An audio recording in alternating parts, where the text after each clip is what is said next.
بسم الله الرحمن الرحيم. Salam sejahtera, seperti apakah kisah ini? Mari kita sama-sama saksikan satu lagi kisah menarik dalam membongkar kisah sejarah. Dalam sejarah bangsa kita. Mari kita dengarkan dalam kisah ini.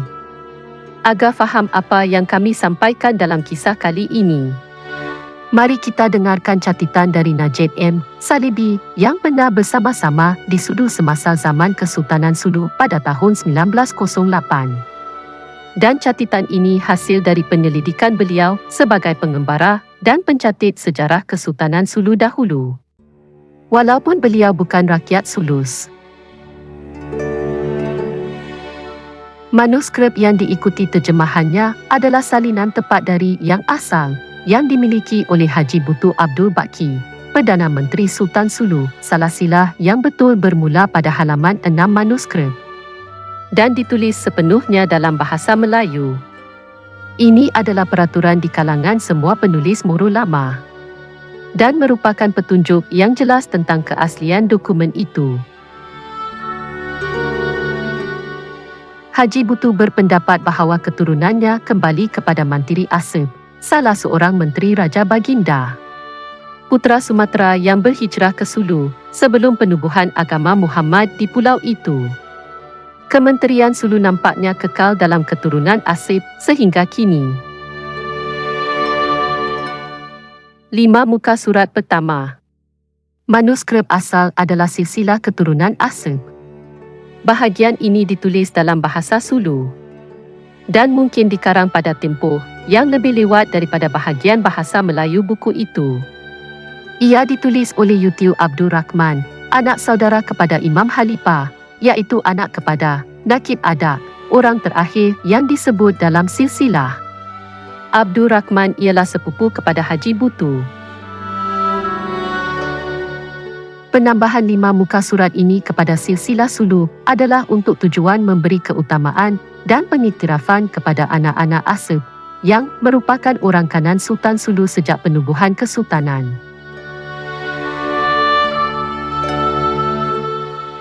Inilah silsilah para sultan dan keturunan mereka yang tinggal di bumi Sulu. Penulisan kitab ini selesai pada pukul 8 hari Jumaat tanggal 28 Zulkaidah 1285 Hij. Ia kepunyaan Yutiu Abdul Rahman, anak kepada Abu Bakar. Ia diberikan oleh bapa saudaranya Tuan Imam Khalifah Abdul Rahman. Inilah silsilah Sultan-Sultan Sulu dan keturunan mereka.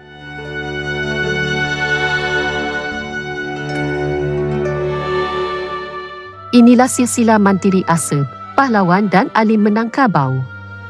Mantiri Asib bergelar orang kaya ketika dia datang ke Sulu bersama Raja Baginda. Dia berkahwin dengan seorang perempuan dari Purul bernama Sandeli dan memperanakan orang kaya Sumanda. Sumanda memperanakan orang kaya Manuk dan orang kaya Hamba. Manuk memperanakan orang kaya Budiman dan orang kaya Akal dan orang kaya Layu dan Satya Akung. Anak perempuannya ialah Santan, Syaitan, Ambang, Dwi, Siti dan Tuan. Orang kaya Budiman begot orang kaya Salimin dan Dayang Saliha. Deformer begot Hinda Daia Maputra dan Yutiu Undik, Dayang Fatimah, Dayang Bahira dan Dayang Sawira. Dayang Saliha melahirkan Ida, Akal memperanakan orang kaya Muhadi yang memperanakan manusia Hinda. Orang kaya Layu memperanakan Dayang Jausul, Manalung, yang menjadi terkenal. Manalung melahirkan Ma'asum, Bulaying dan Jamilan. Jamilan melahirkan Itang. Ma'asum memperanakan bayi. Bulaying memperanakan Indah dan Dualang. Jausul memperanakan Naika dan Rajia, yang dahulu memperanakan orang kaya Sila. Rajia melahirkan Tuan Aminuddin. Santan melahirkan Mamun. Mamun beranak orang kaya Utung dan Amang. Syaitan melahirkan Palas dan Bahatul. Bahatul memperanakan Abdul Hadi.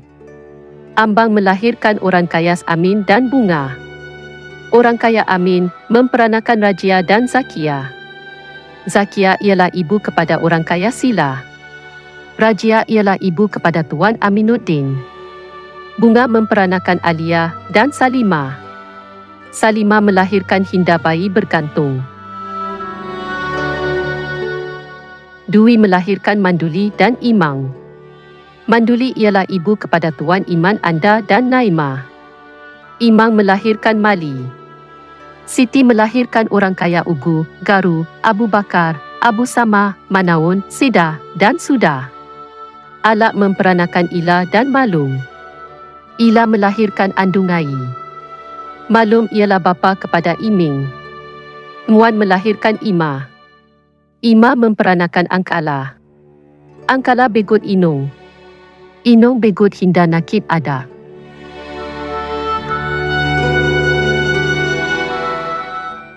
Ini adalah silsilah Tuan Masha Ika. Dikatakan oleh orang-orang dahulu bahawa dia adalah seorang ulama yang bukan dari keturunan Adam. Dia dilahirkan daripada buluh dan disegani dan dihormati oleh semua orang. Orang-orang itu jahil dan berfikiran sederhana pada zaman itu dan bukan orang Mohammedan dari mazhab Sunni. Sebahagian daripada mereka menyembah makam dan ada yang menyembah batu pelbagai jenis. Masha Ika mengahwini puteri Raja Sipat yang muda, yang merupakan keturunan Sipat yang tua. Isterinya bernama Ida Indira Suga. Dia melahirkan 3 orang anak, Tuan Hakim, Tuan Pam dan Aisyah.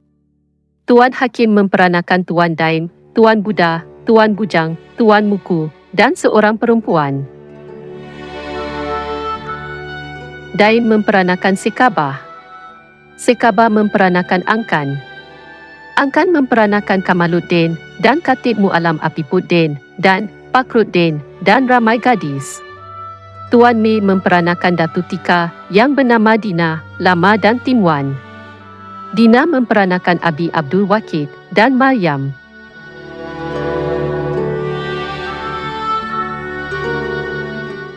Bab ini membincangkan tentang penduduk asal Pulau Sulu.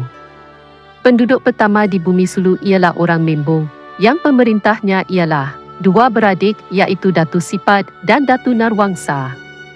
Selepas mereka datang orang Tagimaha yang membentuk parti lain. Selepas ini datang Bajau, Samal dari Johor.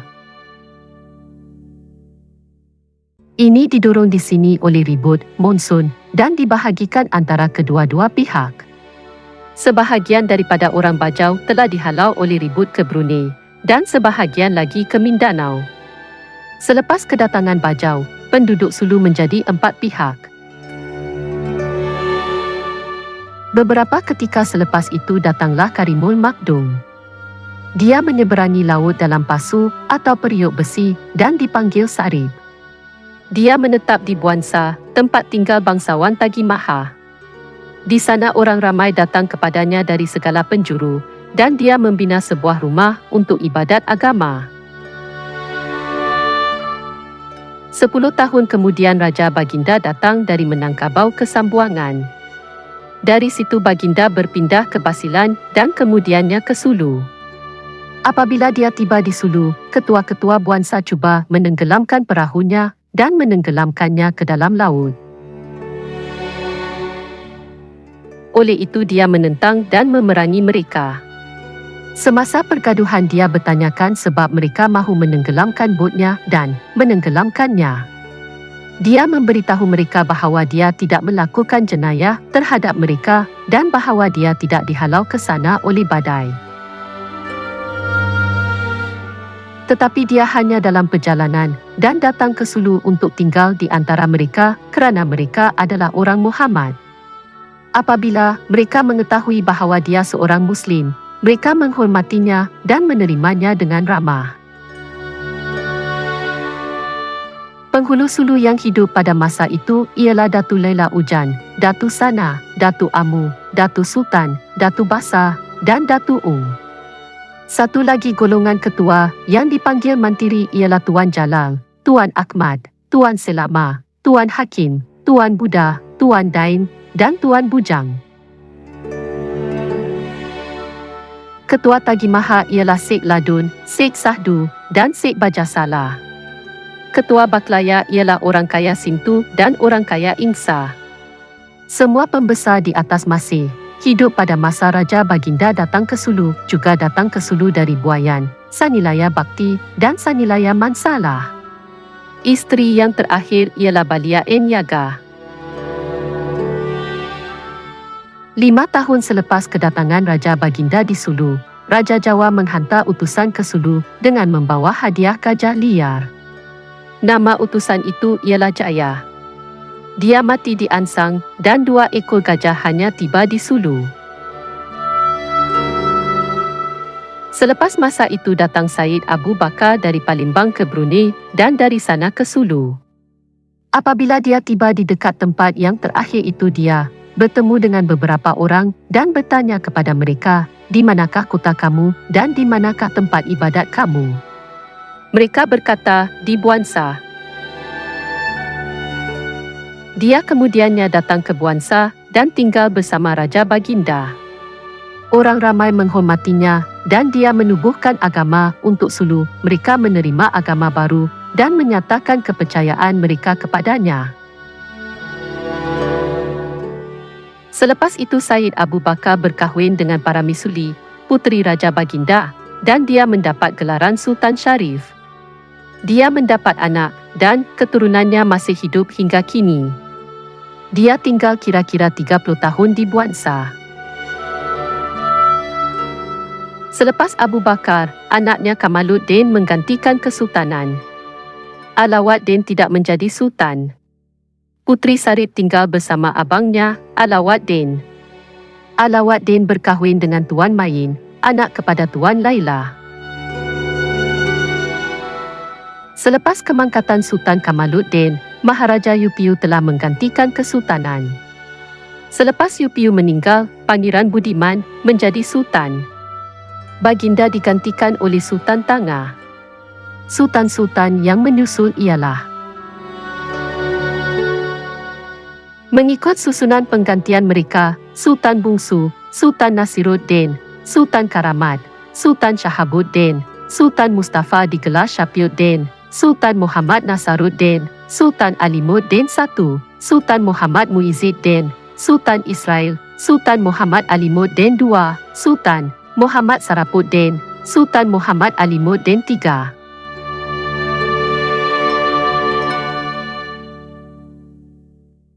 Nota-nota ini telah disalin oleh pengarang daripada sebuah buku dalam simpanan Haji Butu, Perdana Menteri kepada Sultan Sulu. Halaman 1, 2 dan 3 membentuk rencana yang berasingan. Nampaknya ia adalah tambahan kepada genealogi Sulu, tetapi tidak diragukan lagi ia berasal dari sumber yang berbeza. Kandungannya diketahui umum dan mungkin merupakan percubaan dari pihak Haji Butu untuk mendaftarkan apa yang dilihatnya sebagai tradisi yang benar dan menarik bagi kaumnya. Halaman 4 telah disalin oleh pengarang daripada dokumen lama yang asing dan koyak di banyak tempat. Ia tidak syak lagi membentuk sebahagian daripada silsilah asli Sulu, lebih tua dan lebih dipercayai daripada manuskrip di muka surat 148 dan 149. Ia ditulis dalam bahasa Melayu. Halaman 5 adalah salinan dokumen Sulu yang dikeluarkan oleh Sultan Jamalul Kiram I pada tahun 1251 AH atau kira-kira 73 tahun yang lalu. Ia memberikan gelaran khatib atau khatib kepada seorang imam Sulu bernama Adak. Dalam pemberian gelaran seperti ini adalah menjadi kebiasaan di kalangan Sulus untuk memberi orang yang dihormati itu nama baru, umumnya nama Arab, seperti Abdul Razak. Adat yang sama diperhatikan dalam kes kenaikan pangkat ke kesultanan dan petinggi lain pejabat. Tulisan di bahagian atas muka surat adalah mohor Jamalul Kiram. Tarikh yang diberikan dalam mohor itu ialah tarikh kesultanannya. Kemekaran di hujung tanda tangan di bawah adalah tanda penulis nota Sulu. Terjemahan muka surat 1 manuskrip asal. Orang pertama yang tinggal di Pulau Sulu ialah Jamiun Kulisa. Isterinya ialah Indira Suga. Mereka dihantar ke sini oleh Alexander the Great. Jamiun Kulisa memperanakan Tuan Mas Haika. Mas Haika memperanakan Maumin. Keturunan Maumin bertambah banyak. Mereka adalah penduduk asal Sulu dan ketua nenek moyang generasi sekarang. Terjemahan halaman 2 manuskrip asal. Pada zaman Timur orang kaya Suil orang Sulus menerima dari Manila 4 tawanan Bisaya, 1 agung perak, 1 topi emas, 1 tongkat emas, dan 1 pasu perak, sebagai tanda hubungan persahabatan antara kedua-dua negara. Salah seorang tawanan mempunyai mata merah, seorang mempunyai mata hitam, 1 mata biru, dan 1 mata putih. Terjemahan muka surat 3 manuskrip asal. Lelaki bermata merah itu ditempatkan di Parang dan merupakan moyang kepada semua penduduk Parang.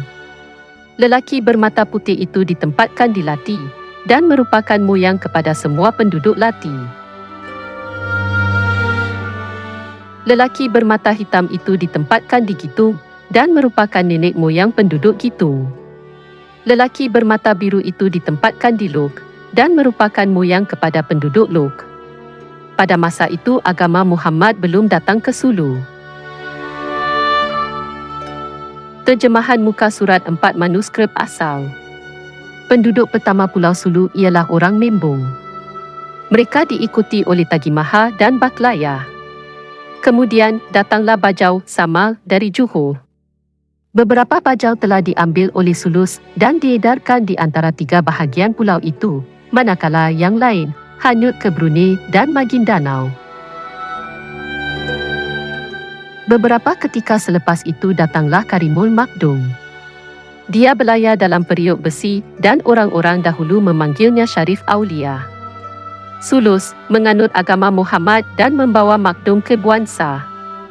Di sana ketua-ketua Tagimaha membina sebuah masjid. 10 tahun kemudian tibalah Raja Baginda yang berhijrah dari Minangkabau. Baginda datang ke Zamboanga dahulu. Dari situ beliau berpindah ke Basilan dan Sulu.